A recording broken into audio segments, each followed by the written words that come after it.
Alors aujourd'hui, une fois n'est pas coutume, je vais vous présenter mes coups de cœur albums avec mon pote Gruffalo. Quoi? Vous connaissez pas? Gruffalo? Le Gruffalo? Non mais bon, il faut venir emprunter le livre et ensuite emprunter le DVD parce que les deux sont juste trop géniaux. D'abord, le dernier volume d'une série que j'adore qui s'appelle Alphonse. Alphonse est un petit monstre qui vit avec sa sœur Nathalie. Les dessins sont absolument adorables. C'est pas du tout cucu, c'est pas moralisateur, c'est chaque fois une thématique différente. C'est très juste en fait. Les relations sont vraiment très bien observées. J'adore. Ensuite, Château de sable, donc c'est pas du tout pour la saison, ça se passe en été, sur une plage. Et c'est une petite fille, donc tout le monde a déjà fait des châteaux de sable dans sa vie, voilà, ça va peut-être vous donner envie d'en refaire. Et cette petite fille décide de faire un château de sable, c'est une petite fille de 3-4 ans. Elle fait un château de sable, mais un château de sable. Un château, un vrai château, un immense château, avec des chevaliers, avec des salles de bal. C'est juste génial, c'est une ode à l'imagination, à la créativité, ça donne trop envie de refaire des châteaux de sable. Faudra attendre un petit moment parce que... Des châteaux de neige peut-être. L'étoile de Robin, un album absolument magnifique. Visuellement, c'est des couleurs très belles. C'est l'histoire d'un bouquetin qui s'appelle Robin, qui n'est pas du tout comme les autres bouquetins, qui n'aime pas se bagarrer, qui est plutôt dans la contemplation, etc. Et comme il est très différent des autres, il se fait rejeter, donc il part. C'est très poétique, c'est très émouvant en fait, vraiment. Donc je vous le conseille, il est sublime. Les imagiers, j'en achète pas énormément parce que c'est un petit peu toujours la même chose. Une image, un mot, c'est un petit peu ennuyeux. Mais celui-là, il est vraiment très chouette. Cet album, il est thématique, c'est ce qui fait du bruit, ce qui pique, ce qui est doux. Donc plutôt sur des sensations. J'aime beaucoup le graphisme. C'est nordique, c'est magnifique, à offrir à des tout petits. Comment ranger sa chambre d'Audrey Poussier. Audrey Poussier, je suis très fan. Je pense que tous les albums qu'on a, c'est du coup de cœur. C'est sur la thématique éternelle que les parents connaissent bien, sur le rangement des chambres des enfants. Donc c'est assez drôle, ça se passe, donc c'est un huis clos, c'est tout dans une chambre, c'est deux enfants qui doivent ranger leur chambre. Il y a un petit bonhomme du rangement qui apparaît, et puis les enfants promettent de ranger leur chambre. Ils ont tout un planning par jour, le lundi on fait du tri, le mardi, etc. Ça dégénère complètement, c'est complètement farfelu. Moi j'ai adoré, ça m'a beaucoup fait rire. Classe de lune. Classe de lune, c'est l'histoire d'une sortie scolaire, mais sur la lune. Donc c'est toute une classe qui part dans un espèce de vaisseau qui ressemble à un bus jaune à elle. Enfin, c'est assez rigolo, les images sont assez marrantes. Et puis une petite fille s'éloigne un peu du groupe et décide de dessiner. Et puis le vaisseau repart sans elle. Elle se retrouve toute seule. Mais est-ce qu'elle est vraiment toute seule? Deux pour moi, un pour toi. Donc là, on est dans une forêt avec un ours et une belette. Donc c'est un ours qui trouve deux champignons dans la forêt et la belette un champignon. L'ours est beaucoup plus gros qu'une belette, donc il propose d'avoir deux champignons pour lui et un champignon pour la belette. Vous comprendrez que ça ne fonctionne pas vraiment comme ça, et ça argumente, et ça contre-argumente, et c'est juste mythique. Les expressions des animaux, juste ça vaut le détour, parce que l'histoire est très simple, très basique, mais c'est vraiment, voilà, sur le partage, enfin, moi ça m'a fait mourir de rire. Bienvenue à Cerveauville, c'est un album documentaire sur le cerveau, c'est absolument génial, parce que réussir à faire un documentaire sur le cerveau pour les enfants, c'est quand même un challenge. Alors c'est pour des enfants quand même un petit peu plus grands, disons quand même à partir de 7 ans, mais c'est super bien fait, c'est un grand format, c'est très graphique, c'est très beau, je suis très fan. Et un petit peu dans la même veine du documentaire esthétique mais avec du contenu, un album qui s'appelle Billes, sur les billes, sur l'historique des billes, sur les techniques des billes, sur tous les jeux qu'on peut faire avec des billes. Il est vraiment génial. Ça rappelle tous les jeux de billes qu'on a fait enfant, tous les noms des billes. Donc je vous le conseille, c'est super nostalgique, puis ça peut faire connaître aux enfants de maintenant les jeux avec les billes. Je ne sais pas s'ils jouent encore beaucoup avec les billes. L'ours Kintsugi. Alors, c'est pas fait par un japonais, mais il y a un lien avec le Japon parce que, donc c'est le nom de cet ours, donc du personnage de l'album, mais Kintsugi, en fait, en japonais, ça veut dire jointure en or. C'est une manière de réparer la céramique.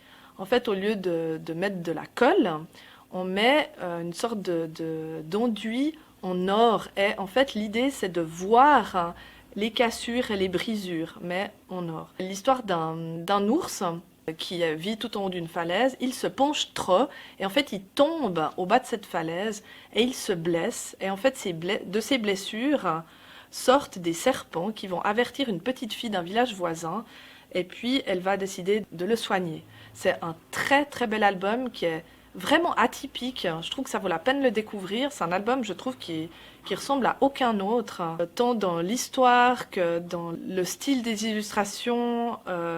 J'ai trouvé génial cette explication justement sur cette manière de réparer les céramiques au Japon, que je connaissais pas du tout. Donc c'est vraiment super intéressant. J'ai trouvé l'idée très originale. Le permis d'être un enfant par deux auteurs que j'adore. Ronan Badel, qui est un illustrateur qui fait beaucoup d'albums très très drôles. C'est très expressif, c'est vraiment chouette.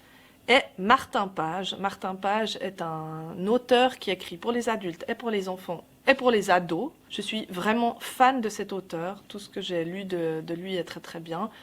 Comment je suis devenue stupide, entre autres. Et il écrit donc aussi des albums pour enfants. Et là, c'est l'idée que pour être un enfant, il faut un permis. Donc il y a des critères et tout. Et on suit un enfant qui n'est pas du tout comme les autres enfants, qui aime bien les légumes, qui n'aime pas trop les courir, etc. Donc en fait, il n'obtient pas son permis d'enfant, parce que c'est pas un enfant en fait, un enfant qui aime les légumes. C'est un petit peu louche comme ça. Donc voilà, non, c'est très très drôle, complètement décalé, enfin, sur la différence de nouveau, enfin, c'est vraiment très très bien. C'est un petit album, un album d'Isabelle Filiosa, qui a écrit pour les adultes un livre qui s'appelle J'ai tout essayé sur l'éducation des enfants, sur les dernières recherches neuropsy sur les enfants, qui est vraiment très intéressant. Des albums sur les émotions, il y en a à la pelle. Celui-ci, je le trouve très réussi, non seulement parce que elle parle vraiment très bien des émotions, c'est très juste en fait, comment accueillir l'émotion de l'enfant, et surtout, c'est illustré par Éric Veillé. Éric Veillé. Éric Veillé, celui qui fait les Lionel. Lionel fait caca. Vous connaissez pas Lionel fait caca? Oh mince alors. Non mais ça c'est un trou dans votre culture, vraiment. Découvrez la série Lionel. Ça c'est un top, c'est un must, c'est tout ce que vous voulez. Bref, il a illustré ce petit livre sur les colères. Et moi je suis fan d'Éric Veillé. Voilà. Il est merveillé, Éric. Ah ah ah. Un petit livre que j'ai beaucoup aimé qui s'appelle Thomas et la jupe, où on découvre l'histoire d'un petit garçon qui aime beaucoup s'habiller avec une jupe et un chapeau, un grand chapeau. Évidemment, c'est pas la majorité des garçons qui aiment mettre une jupe. Donc c'est sur la différence, sur l'acceptation. Il est très vite, évidemment, exclu des groupes des autres garçons. Mais il n'est pas seulement exclu, on lui lance des pommes dessus, c'est très agressif. Et puis ça le rend très très triste. Puis il fait la connaissance d'une petite fille. Et puis c'est un petit peu toute son histoire, comment il va gérer en fait cette différence sans se renier, parce qu'il pourrait dire je ne mets plus de jupe pour me faire accepter, mais non, il va assumer en fait ses choix. C'est vraiment un super petit album dans une collection qui s'appelle Off, O2F. Puis c'est des histoires un petit peu décalées, des sujets qu'on voit pas souvent dans les albums pour enfants. Quatre pattes de Gaëtan Dorémus. Alors Gaëtan Dorémus, pour moi, c'est un dieu de l'illustration. Il a fait des choses incroyables. Je pourrais vous citer tous ses albums. Tous ses albums sont des coups de cœur. Il a un style, mais tellement à lui, qui est tellement expressif, qui est coloré, moi, je sais pas, toutes ces planches sont des tableaux. C'est vraiment... on est soufflé, quoi. On est vraiment soufflé, vraiment. Donc, le dernier qu'il a fait s'appelle Quatre pattes. C'est très très chou, c'est l'histoire d'un petit ours, c'est en fait l'apprentissage de l'autonomie d'un petit ours en fait qui pourrait être un petit garçon. Et ben voilà, on commence sa vie en marchant à quatre pattes et puis petit à petit, ben, on va apprendre la marche sur deux pieds, on va apprendre à s'éloigner des parents, etc. On retrouve très volontiers les bras de ses parents aussi, donc on s'éloigne, on se retrouve, c'est vraiment adorable. Et je trouve à chaque album, Gaëtan Dorémus change un petit peu de style, son style évolue tout le temps, c'est très beau. Il a fait un autre album sur la migration, sur les migrants, sur les réfugiés qui s'appelle Fuis Tigre.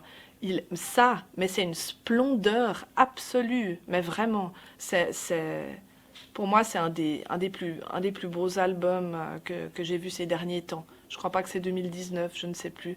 Mais Fuis Tigre, il est incroyable, hein. Ça, c'est un album qui reste, quoi, qu'on peut relire et relire et relire. Il est super fort, vraiment super fort. Ping, qui est un album qui ressemble à rien du tout, mais c'est un ovni total, ce Ping. Pourquoi Ping? Parce que Pong, voilà.